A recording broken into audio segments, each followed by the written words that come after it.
ছিলেন, আল্লাহ ওয়ালা বাদশা ছিলেন। যদিও এখন বর্তমানে আল্লাহ ওয়ালা বাদশা পাওয়া যায় না। এখন আমাদের দেশের বাচ্চারা তো চোরের গোডাউন, কি বলেন? হ্যাঁ, আমাদের দেশের বাচ্চারা কি চোরের গোডাউন। শুধু বাচ্চা না, আমলা যারা আছে, কর্মকর্তা যারা আছে, এরাও চোরের গোডাউন। টাকা চুরি করতে করতে করতে করতে দেশ শেষ করে ফেলাইছে। তো সুলতান মাহমুদ গাজনভী রহমাতুল্লাহ আলাইহি অনেক বড় বুজুর্গ ছিলেন, আল্লাহ ওয়ালা ছিলেন। উনি একদিন চিন্তা করতেছেন যে আমি যে আমার বাবা যে সুভুক্তগীন, আমার বাবা তো বাদশা ছিলেন না, কিন্তু আমি বাদশা। আসলে কি আমি আমার বাবা সুভুক্তগীনের সন্তান না অন্য কারো সন্তান? ওনার ভিতরে একটা কৌতূহল জেগে গেছে। দ্বিতীয় নাম্বার কৌতূহল দেখছে যে দান সদকা তো ভালোই করি, বিভিন্ন জায়গায় বিভিন্ন ভাবে খরচ করতেছি, কিভাবে দান করলে আল্লাহ তাআলা বেশি খুশি হন, আল্লাহ রাসূল মুহাম্মদ রাসূলুল্লাহ সাল্লাল্লাহু আলাইহি ওয়াসাল্লাম বেশি খুশি হন, এটা কিভাবে বুঝবো? দ্বিতীয় নাম্বার তিনি চিন্তা করতেছেন যে দীর্ঘদিন ধরে আল্লাহ রাসূলকে আমি স্বপ্নে দেখি না, হয়তো মনে হয় আল্লাহ রাসূল আমার উপরে নারাজ হয়ে গেছেন। এই তিনটা ফিকির খারাপ না ভালো? আর জোরে বলেন, খেয়াল করে শুনবেন যেহেতু অল্প সময় কথা বলবো। এক নাম্বার চিন্তা করতেছে যে আমার বাবা যে সুভুক্তগীন, এটাকে আসলে ঠিক নাকি এর মধ্যে কোনো সন্দেহ আছে, কারণ আমার বাবা তো বাদশা ছিল না। দ্বিতীয় নাম্বার, আমি তো দান সদকা করতেছি, কোন জায়গায় করলে কিভাবে করলে আল্লাহ রাসূল বেশি খুশি হবেন। তৃতীয় নাম্বার, যে দীর্ঘদিন ধরে আল্লাহ রাসূলের স্বপ্নে দেখি না, তার মানে আগের জামানার বাদশারাও আল্লাহ রাসূলের স্বপ্নে দেখছেন। আর এখনকার বাচ্চারা যদি তাহাজ্জুদ নামাজ পড়ে, সকালবেলা কোরআন শরীফ পড়ে, কিন্তু কোরআন শরীফ পড়ার পরে চিন্তা করে যে কিভাবে চুরি করা যায়। কথা বলেন ঠিক কিনা? হ্যাঁ, কিভাবে চুরি করা যায়, আল্লাহ ওদিকে না যায়। তো সুলতান মাহমুদ গাজনভী রহমাতুল্লাহ আলাইহির দিলের ভিতরে তিনটা প্রশ্ন জাগছে এবং খুব পেরেশানি কাজ করতেছে।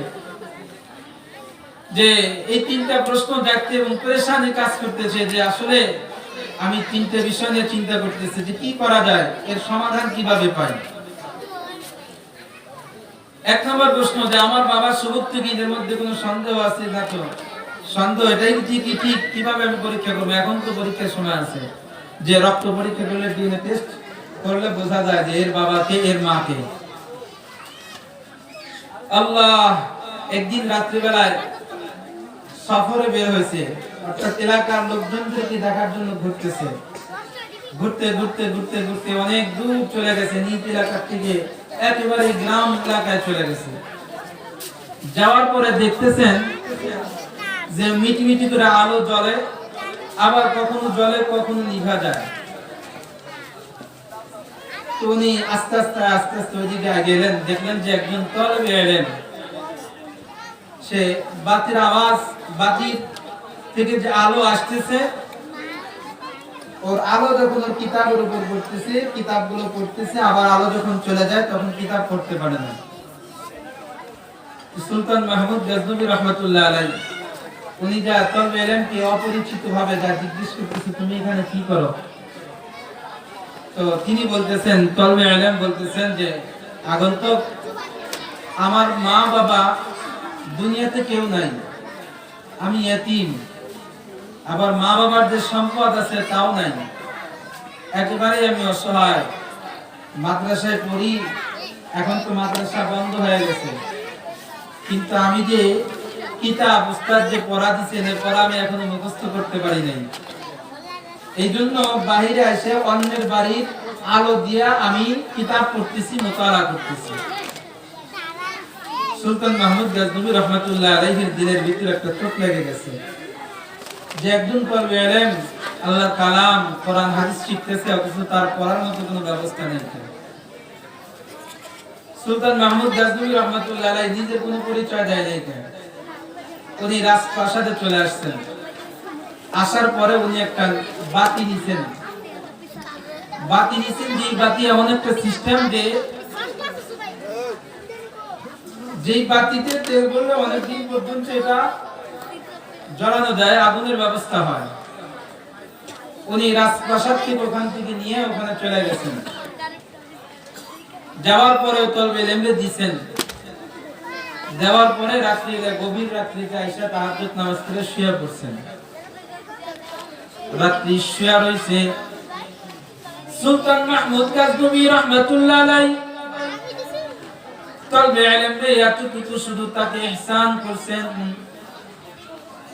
একটা বাতি তাকে শুধু এতটুকু দিয়েছেন যে তুমি ইলমের খিদমত করবা, ইলম তুমি অর্জন করো, ইলম শেখো।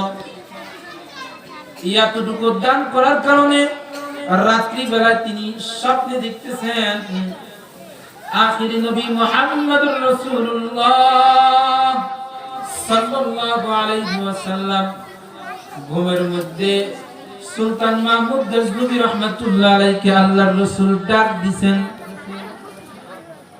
ডাক দিতেছেন এ সুলতান মাহমুদ ইবনে গজনবী, সুলতান মাহমুদ ইবনে সুবুক্তিদ্বীন বলে যখন ডাক দিবেন, ডাক দেয়া বলতেছেন যে তুমি আজকে রাতে এমন একটা জায়গায় তুমি খরচ করেছো, দান করেছো, যে দান করার কারণে আমি রাসূল খুশি হয়ে গেছি,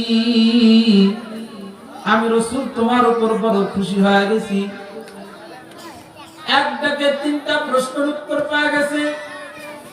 এক নাম্বার, আল্লাহ রাসূল সাল্লাল্লাহু আলাইহি ওয়াসাল্লাম যখন তারে ডাক দিবেন, এই সুবুক্তিদ্বীনের বেটা মাহমুদ, তার মানে আল্লাহ রাসূল জবান দ্বারা কখনো মিথ্যা বলতে পারে না। আল্লাহ রাসূল বুঝাইছেন যে তোমার বাবা সুবুক্তিদ্বীন, এর মধ্যে কোনো সন্দেহ, আর জোরে বলেন সন্দেহ নাই। দ্বিতীয় নাম্বার, যে তার দিলের মধ্যে ছিল আল্লাহ রাসূল যে দীর্ঘদিন পর্যন্ত স্বপ্নে দেখি না, অনেক দিন পর্যন্ত আল্লাহ রাসূলকে দেখি না। আল্লাহ রাসূল বুঝে আমার পুন্নারাজ, আল্লাহ রাসূলের সাথে সাক্ষাৎ আমার হয় না। দিলের মধ্যে এই ব্যথাটা ছিল, তোমার আমার দিলের মধ্যে এই ব্যথাটা নাও থাকতে পারে। তোমার আমার দিলের মধ্যে আল্লাহ রাসূলকে স্বপ্নে দেখার, আল্লাহর রাসূলকে স্বপ্নে দেখার দরদ দিলের মধ্যে নাও থাকতে পারে। কিন্তু আল্লাহ ওয়ালা বুজুর্গ যারা আছে, আল্লাহ তাআলার পেয়ারা বান্দা যারা আছে, তাদের দিলের মধ্যে আল্লাহর রাসূলের সোহবত, আল্লাহর রাসূলকে কিভাবে দেখা যায়, আল্লাহর রাসূলকে কিভাবে পাওয়া যায়, তাদের দিলের মধ্যে এই পেরেশানি থাকে। এই পেরেশানি যদি কার মধ্যে থাকে, আল্লাহর রাসূল সাল্লাল্লাহু আলাইহি ওয়াসাল্লাম হাসরের ময়দানে ও বান্দার জন্য সুপারিশ করবেন। এমনকি এই পেরেশানি যার দিলের মধ্যে আছে, বহু বান্দা এমন আছে যাদের দিলের মধ্যে আল্লাহ রাব্বুল আলামিনের রাসূলের প্রেম মুহাব্বত বড়, যার কারণে দেখা যায় রাত্রিবেলা রাসূলের সাথে মাঝে মধ্যে সাক্ষাৎ হয়, আল্লাহর রাসূলের সাথে দিদার হয়। হাদিসের মধ্যে আসেন, হযরত আব্দুল্লাহ ইবনে আব্বাস রাদিয়াল্লাহু তাআলা আনহু বর্ণনা করেন, আল্লাহর রাসূল সাল্লাল্লাহু আলাইহি ওয়াসাল্লাম মক্কা থেকে মদিনায় হিজরত করে যাওয়ার পরে একজন খাতুন, একজন মহিলা, সে আল্লাহর রাসূলের সাথে বাইআত হলেন, মুসলমান হইলেন। মক্কা থেকে মদিনায় যাওয়ার পরে আল্লাহর রাসূল সাল্লাল্লাহু আলাইহি ওয়াসাল্লাম মদিনাতুল মুনাওয়ারা মসজিদে নববীর মধ্যে জুমার খুতবা দিতেন খেজুর সাথে সাথে হেলান দিয়ে। খাতুন যখন কালেমা পড়ে মুসলমান হয়ে গেছে, আল্লাহর রাসূলকে ডাক দিয়ে বলতেছেন, পয়গম্বর আপনি যদি আমাকে একটু অনুমতি দেন, তাইলে প্রতি জুমায় যে গাছের সাথে হেলান দিয়ে আপনি খুতবা দান করেন, বয়ান করেন, আমি আপনার জন্য একটা মেম্বারের ব্যবস্থা করে দিব, আপনার জন্য আমি মেম্বার বানায় দিব। আল্লাহ রাসূল সাল্লাল্লাহু আলাইহি ওয়াসাল্লাম বললেন, ঠিক আছে যাও, আমার জন্য তুমি একটা মেম্বার বানায় দাও। খাতুন তার নিজের মিস্ত্রি দিয়া আল্লাহর রাসূলের জন্য মেম্বার বানাইছেন। জুমার নামাজের আগেই আল্লাহর রাসূলের জন্য মেম্বার নিয়ে এসে মসজিদের মধ্যে হাজির করে দিবেন। আল্লাহর রাসূল নতুন মেম্বার পায়া খেজুর গাছটা ওখান থেকে সরায় দিয়া মসজিদের বাহিরের মধ্যে রেখে দিয়েছে। মসজিদের বাহিরে রাইখা দিবেন। আল্লাহর রাসূল জুমার খুতবা দেওয়ার জন্য যখন মিম্বারের উপর উঠছেন, সাথে সামনে সাহাবায়ে কেরাম বসে আছেন, আল্লাহর রাসূলের খুতবা শুনতেছেন। এমন সময় দেখা যায় কান্নার আওয়াজ। সাহাবায়ে কেরাম চতুর্দিকে তাকায় দেখি যে কেউ তো কান্না করে না। কান্নার আওয়াজ কোথা থেকে আসে, কোত্থেকে কান্নার আওয়াজ আসে? সাহাবায়ে কেরাম তালাশ করতেছেন।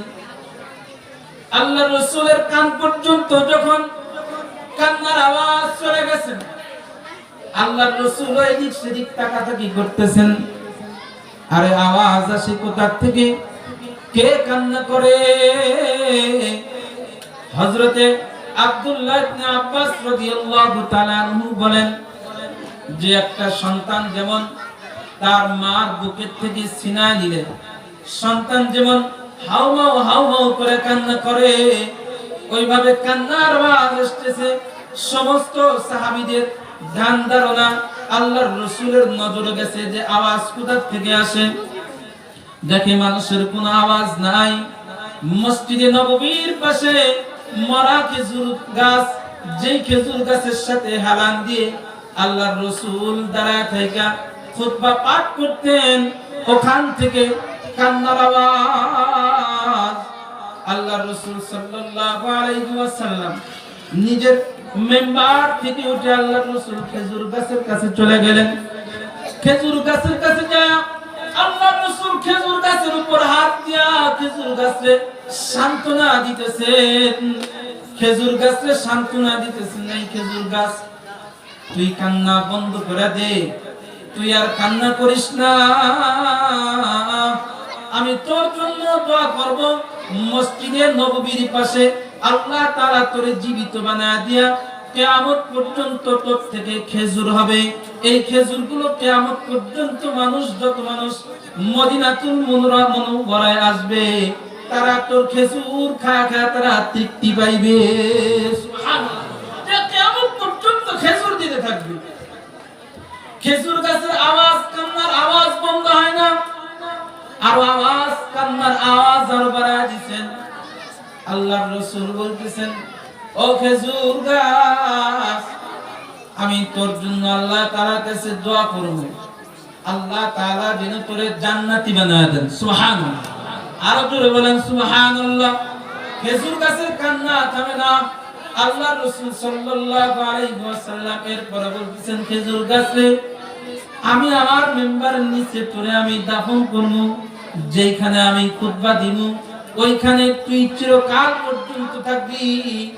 শুধু আল্লাহর রাসূলের মহব্বত, ভালোবাসা থাকার কারণে একটা খেজুর গাছ জান্নাতি হয়ে গেছে। মসজিদে নববীর যেই মদিনাতুল মুনাওয়ারার মধ্যে এখনো আল্লাহর রাসূলের যে মিহরাব মিম্বার মুবারক আছে, মিম্বার মুবারকের নিচে আল্লাহর রাসূল সাল্লাল্লাহু আলাইহি ওয়াসাল্লাম খেজুর গাছকে দাফন করে দিলেন। মহব্বত যেমন যে আল্লাহর রাসূলের জন্য ভালোবাসা, মহব্বত প্রকাশ করার কারণে খেজুর গাছটা আল্লাহর রাসূলের রওজার পাশে তার কবর হয়েছে, জান্নাতি জায়গা। হাদিসের মধ্যে আল্লাহর রাসূল সাল্লাল্লাহু আলাইহি ওয়াসাল্লাম বলেন, আমার রওজা এবং মিম্বার এই যে মাঝখানে জায়গা আছে, জায়গাটা হলো জান্নাতি জায়গা। সুবহানাল্লাহ, একটু আস্তে করুন, আরো জোরে বলেন সুবহানাল্লাহ, আরো জোরে বলেন সুবহানাল্লাহ। যে জান্নাতি জায়গার মধ্যে যার শোয়ার মতো তৌফিক হয়েছে, এজন্য আল্লাহ তাআলা বলেন, ইয়া আইয়ুহাল্লাযীনা আমানুত্তাকুল্লাহ ওয়া কুনু মা'আস সাদিকিন। ও ঈমানদার মুমিন বান্দা যারা আল্লাহ তাআলাকে ভয় করো, তোমরা সাদিকিন নেককার বান্দা যারা আছে তাদের সওবাত উঠাও, তাদের কাছে যাও, তোমাদের জিন্দেগি পরিবর্তন হয়ে যাবে। আল্লাহ ওয়ালা বুজুর্গদের কাছে যারা যায় তাদের সূরত পরিবর্তন হয়ে যায়, তাদের সিরাত পরিবর্তন হয়ে যায়, তাদের লেবাস পরিবর্তন হয়ে যায়। দেখবেন যে সন্তান মাদ্রাসায় দিছে ওই সন্তানের বাবার আস্তে আস্তে পরিবর্তন শুরু হয়ে গেছে, ঠিক কিনা? আস্তে আস্তে নামাজ পড়ে, আস্তে আস্তে দাড়ি রাখে, আর অনেক সময় দেখা যায় যে ইসলাম থেকে দূরে, ওলামায়ে কেরামদের থেকে দূরে, সোহবত থেকে দূরে সে আস্তে আস্তে গাঞ্জাখোর হয়ে যায়। কথা বলেন, আর জোরে বলেন, ঠিক কিনা? আস্তে আস্তে গাঞ্জাখোর হয়ে যায়, মদখোর হয়ে যায়।